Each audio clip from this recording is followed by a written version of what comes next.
Hello beautiful souls, thank you for joining me today. I do hope you're well and you're managing to stay focused, believing and trusting in that deep inner knowing, that unexplainable love that's within you. So I thought today I'd talk about the importance of feeling the rejection from your other self, the pain that you experience when they reject you and why it hurts so much. So when you initially come together with your twin flame, your other self, and I know that majority of you that are watching are divine feminine, so when your divine masculine comes into your life, you experience this love. It's so intense and you can't put it into words. And the reason for feeling so high and this intense love is because what you was feeling was pure, true, unconditional love for yourself, because your twin flame, your divine masculine, is you in another physical body. And it's the one person that has come into your life where you've actually felt this true, pure, unconditional love. You've never felt it from anybody else. Any relationship you've ever had with anybody, it never felt this way. So it does become very addictive. You just can't believe it, and you do anything to keep this person in your life and to be around this person because it felt so good. That lasts, and we call that the bubble phase. It lasts for weeks, or for some of you it can be for some months, and then things start to change and you experience this rejection, this abandonment from your other self, from your divine masculine. And the reason for this is because your divine masculine, your other self, is reflecting back to you what is going on within you and is activating your rejection, your abandonment wounds, your unworthy wounds. So it is so important that you feel these wounds so you can actually heal them. And not only can you not put into words how much you love this physical person that's come into your life, you cannot put into words how painful and how hurt you feel from them. And the reason why it hurts so much and feels so painful is because it's you rejecting yourself. That is what you're doing to yourself, and that has been suppressed and ignored and buried within you for such a very, very long time. So that's why it hurts so much, because you're rejecting yourself. And it doesn't make sense, everything I'm sharing from mind ego. It's just like, this person's just being awful. They're so hurtful, and we want to put the blame on this physical person, and we can't believe that they're actually doing some of the things that they're doing. And everybody's journey is different, it varies. It's just so painful. So I want to share with you my first rejection from my divine masculine. Well, he wasn't actually rejecting me, I know that now, but I felt this rejection, this abandonment. And it does sound really ridiculous now, I'm looking back on it. But on this journey we do behave very weird and in ways that we've never behaved before, because it's so powerful, the love that we feel. And because our divine counterpart, our divine masculine, is activating the pain that is already within us. So before I actually met my divine masculine, I think it was a month before, we met online, and we had arranged to actually meet, and he was actually coming into my family. It wasn't just me that had this connection with my divine masculine, it was also a very intense, loving connection with my children as well. And at the time I was married with 4 children, so it's not a relationship where I've been intimate with, or a loving relationship with what we've known to be before. It was just this beautiful connection that we was talking online. So he had not messaged online for a day or so. I think it was just a day, because obviously he was busy doing something or whatever. And I remember one morning I was going in to make my children's beds, and the pain that the fact that he hadn't been in touch for a day it was like a knife stabbing inside of me. I was crying and in despair, making these beds, my children's beds, and I was just like, my head was just buried in the beds, where I was just beside myself in pain and this upset. And at the time my children felt it as well, because they had this strong bond with my divine masculine, even though we hadn't met this person yet. They were feeling the pain, not to the extreme that I was, but they were feeling this rejection as well, where this sadness that he hadn't been in touch as well. So it didn't stand out so much at that time that while I was behaving like that, they didn't question it. But I think that my daughter said now that she thought it was a bit odd that I was behaving, you know, that it had such a profound effect on me. So that is what it does to you. Even if you haven't met your twin flame in the physical, you still feel this rejection. And then obviously he did come in, because he had to come in more to activate me, and then we did go on to meet. And we did have the bubble phase where it was just amazing. And remember, even then I wasn't in a relationship with him. I was, you know, just a mother of a family. I was just a very good friend. He didn't have any words and I didn't have any words of what it was that we were experiencing. And as I said, my children experienced it as well. It was just amazing, the love. And I never wanted it to end.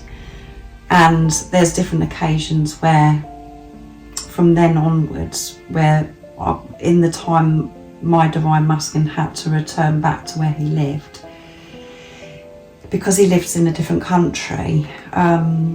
He wasn't rejecting me, but the pain of him leaving was, again, unbearable, where I'd have to go to the ground and crying and making noises. It was just horrendous. So I hope that explains to you, and maybe for some of you, you can relate to that pain of what I'm experiencing. It was just, the whole thing was very peculiar and very different. And I have experienced recently my dad's passing, and I've lost grandparents and a very dear friend, a best friend. And so I know what it's like to lose somebody very close to you, but the pain that I experience through my divine masculine leaving to actually go, and this rejection, and obviously since then more rejection, is the worst pain that I've ever experienced. And obviously my dad's passing is still very fresh because it's only just happened. So I wanted to give you a few tips on how to heal the fear of rejection, just to talk about it. And the first thing is about acknowledging this fear of rejection, not rejecting the rejection wound, not ignoring that, acknowledging it and allowing yourself to actually feel this rejection, not to fill your time with something else or to turn to somebody else, to fill that hole, to distract you from what it is you're actually feeling. It's about being patient with yourself and allowing yourself to feel it, and then realizing that the fear of rejection, it stems from something, a deep-seated belief that is within you, which is that you don't feel good enough. That's what's activated from your other self, your divine masculine. And remember, they feel that within themselves as well, because you're one energy or one soul. And what it's highlighting is that your value of yourself, you're depending on it from others, their approval, their validation. So the first thing to do is identify where this comes from, why it's arising for you, and notice when you're in certain situations Maybe it's, if you're on social media, or when you're around family members or friends, or when you're in your workplace, to notice when this rejection does come up for you. The most powerful rejection and the most hurtful rejection is from your other self, from your twin flame, because it's you rejecting yourself, and they're showing you where you're rejecting yourself. And as I said, they feel it as well because you're one. And then you do go on to feel rejection in other areas of your life when your divine masculine, your other self, is silent, or you haven't heard from them for a very long time and they're actually not in your life. You start feeling rejection from your family members, from your friends, from when you're in a workplace. It's shown to you, life seems as if it's rejecting you because you're being forced to actually take a look at yourself. So the first step and the first tip for you is to acknowledge this fear, not to deny it anymore, not to ignore it anymore. And a second really good tip is to challenge these negative beliefs, because this is all about the conversations that you're having within yourself. Because you're saying, well, I'm not good enough, I'm not worthy because I'm not beautiful enough, I'm not slim enough. It could be just where you really are focused on the way you look. You've had big issues with self-image, with your body, just the way you're looking. Then we go on to have these conversations about we're not clever enough, or we're not funny enough. We start really being harsh on ourselves. So challenge these negative beliefs. Be aware of these conversations that you're actually having with yourself. Where do you feel undeserving and unworthy? These beliefs may have been shaped by past experiences or messages you've internalized over some time through what somebody said to you. So it's about reframing these negative thoughts and catching yourself when you're thinking. You could be saying, oh, I'm going to fail at this, I'm not good enough, I'm not clever enough. And all of those things that I've mentioned have been very significant on my journey, because it always comes back to that I'm not good enough, meaning I'm not beautiful enough, I'm not clever enough. And the age thing comes in for me, because my divine masculine is a lot younger than me. So it's just, oh, I'm too old, this is wrong with me, that's wrong with me. And my divine masculine is very intellectual, very clever, and has had a completely different upbringing to me. And there's culture difference as well, language difference. So I always bring it back to me. Oh, this is not, I'm not clever enough. I'm not good enough because of the way I'm looking, and because I think that I'm not intelligent. But what I have gone on to realise is that I have divine intelligence, and that's what's really important. So we have to go back and know where these conversations are coming from, and just to be aware of them and completely change this around. And remember to separate your rejection from your self-worth. Understand that the rejection is not a reflection of who you are as a person. It's simply an external thing that's happening that doesn't define your value or your abilities. And again, we go back to acceptance. When you understand rejection is part of life, rejection is inevitable, and it happens to everyone. It's not just you that it happens to, but what happens is mind ego comes in very strong, and we end up believing it's just us that's experiencing this rejection because there's something wrong with us, but that isn't true. Rejection is part of life. We experience rejection from personal relationships, jobs, creative pursuits. There's so many different things that we feel this rejection, and know that it's just not you. Look at rejection as redirection. Instead of seeing it as a failure or rejection, try and see it differently, as an opportunity for growth. as a signal that maybe this particular path or person that is rejection is because it might not be right for you. So it's a time to learn from this rejection, not to be offended by it. So another really important part of healing this fear of rejection is to build self-compassion.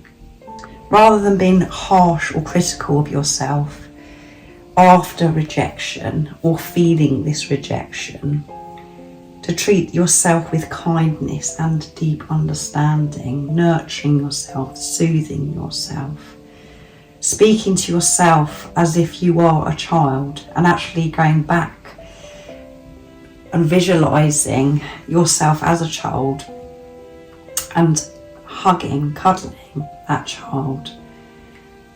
To treat yourself the way you would treat another if they come to you and say that they were feeling rejected by something that's happened in their life. Be kind to yourself, talk to yourself like a friend or a child, and face the rejection. Ask yourself why it hurts so much, where it's coming from. So compassion is so important, as I've mentioned many times to you. So after you have been practicing compassion, this deep understanding and patience with yourself, start to take small risks and build confidence. So put yourself in situations where you are being vulnerable, and it could be simple things of initiating a conversation with someone that you've never met before, or start sharing with others about your creative ideas, or expressing your feelings, showing more of who you truly are, not to be frightened, not to hold back. Because when you've got this compassion and you're giving love to yourself, you do feel this confidence to actually open up more. So start setting yourself little tasks and take that risk, and that is building your confidence. Also reconnect with your core values. Often the fear of rejection is tied to an external need of this approval, again, validation.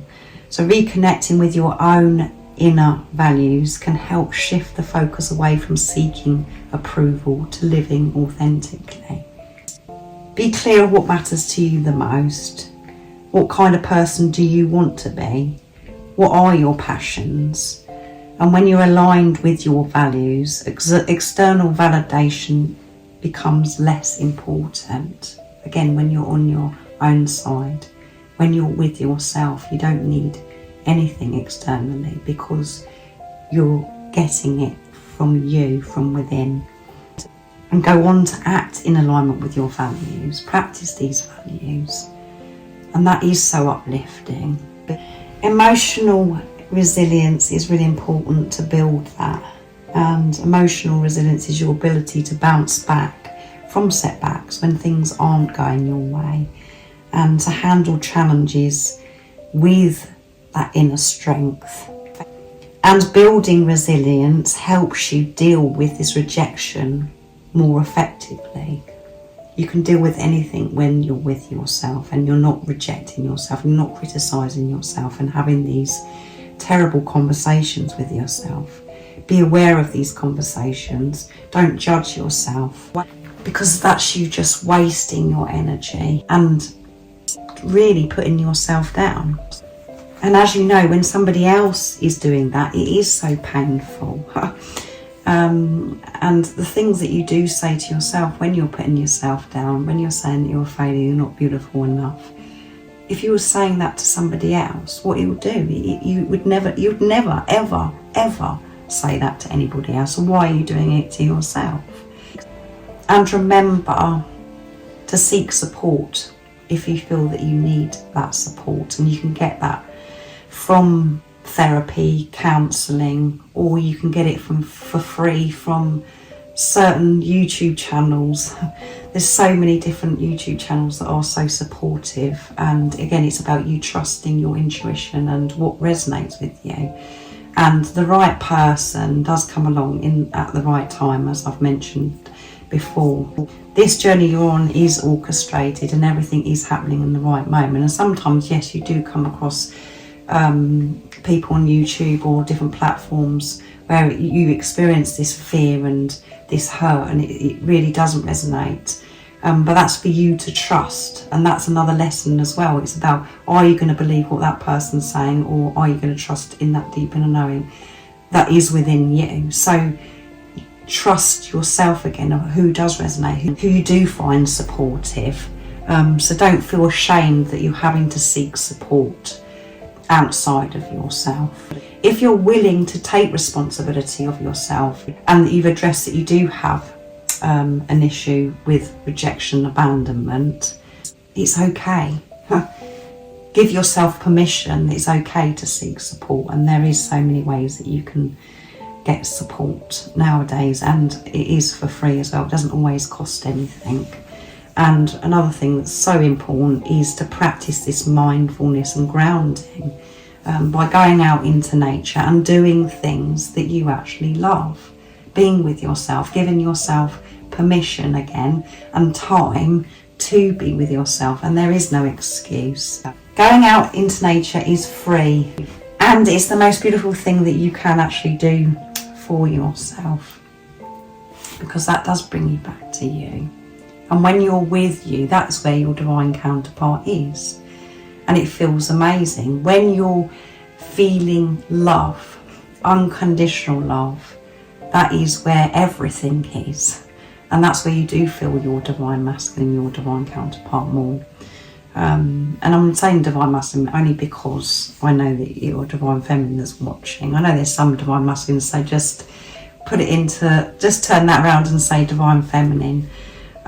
So there is so many different grounding techniques that is out there as well. There's so much support, but it's so important you set a time aside for this, because that does change everything. It helps you to remain in your truth, to stay focused and believing in yourself. And then you're able to listen to your soul, to live from soul, not from mind, ego, from old self. Meditation is so helpful and supportive to practice mindfulness and keep you grounded as well. And meditation, you know, it's however you want to meditate. It can be in the traditional way, we all know, but that sometimes puts people off. They don't want to meditate like that. But meditation is about you being present and doing what it is that you love, and that you're not in the past, you're not in the future, you're in the now. So I really do hope that this has been supportive for you, beautiful soul, and you may want to listen to this again, to go over it again, because it's quite a lot that I've shared. But don't feel alone. Everybody experiences rejection. It doesn't mean to say that you're weak or there's something wrong with you. And it's so important that you feel this rejection from your other self, from your twin flame, because they've activated it within you, so you can feel it and face it, and then it does dissolve. It's about you actually again bringing love to the situation and actually loving rejection, not being fearful of rejection, converting it into love, not to be afraid, to love it, to understand it. So I will be doing a twin flame energy reading later on this week, and I'll be doing a channeled message from the divine masculine as well. So if you do feel connected to me and you feel that you could get support from me, I am actually offering one-to-one sessions. I do phone consultations on WhatsApp if that's of interest to you, and I do private readings. And I know that on the internet there is a lot of information, oh, you shouldn't be having readings, you shouldn't be doing this. My readings are so very different, and they are deep, and what I delve into is your current energy and where your blocks are. And for you beautiful souls that have had readings with me, you know what I'm talking about, because they are like no other reading you ever have. So all the information about the services I offer is in the description box down below. So thank you for joining me today. And most importantly, beautiful soul, stay focused, believe and trust in that deep inner knowing, that unexplainable love that's within you. And if you haven't subscribed already, don't forget to subscribe, like and share, because it really does help my channel grow. That's if you feel connected to me and you understand me. And I'm sending you so much love, my support, my strength and light, and I love you so very much. See ya!